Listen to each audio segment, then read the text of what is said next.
This is a quick review of how to find the side lengths of triangles using trigonometric ratios.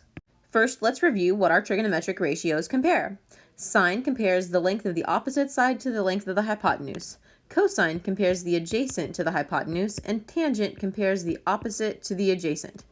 All right, so let's look at our first example here. This side is opposite of my 17-degree angle. That's the angle measure that I know. The x is adjacent to it, and the 9.7 is my hypotenuse. Remember, your hypotenuse is always opposite of your right angle.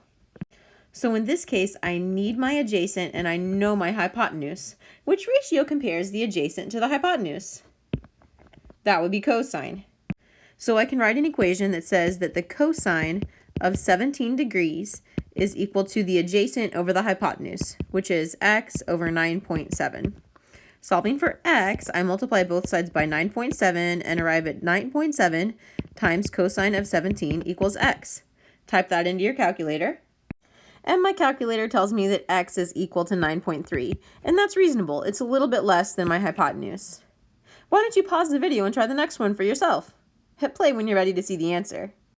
This time we know the opposite and we need the adjacent, so we're going to use tangent. We'll write that the tangent of 70 is equal to the opposite over the adjacent, which would be 5.4 over x. Since I have my x in the denominator, I'm going to use cross products to figure out what it is. That means I'm going to write a 1 as the denominator of the left side of my expression. And then let me use my cross products. I know that x multiplied by tangent of 70 is equal to 1 times 5.4. I can find x by dividing both sides by tangent of 70. So x is equal to 5.4 divided by the tangent of 70. And rounding, I get that that is equal to 1.97. Again, try the next example. Pause the video and hit play when you're ready to see the answer. So for this one, I know my opposite and I need my hypotenuse.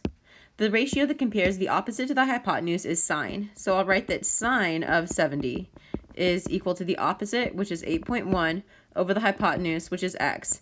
And we'll use a similar procedure to solve for x. So I'm going to write my denominator of my first expression as 1 and then use my cross products. So x is going to be equal to 8.1 divided by the sine of 70, which my calculator tells me is about equal to 8.6. And that's reasonable because it's my hypotenuse and it should be a little bit longer than my longest leg. So let's see if we can summarize the steps that you use to find missing side lengths using basic trigonometric ratios. Well, first you identify the sides. Then you identify the ratio that compares the two sides, the one that you need and the one that you know. You use that trig ratio to write an equation comparing the side length that you know to the side length that you need. And then you solve your equation to find your side length. So those are the steps that we used for each of these problems.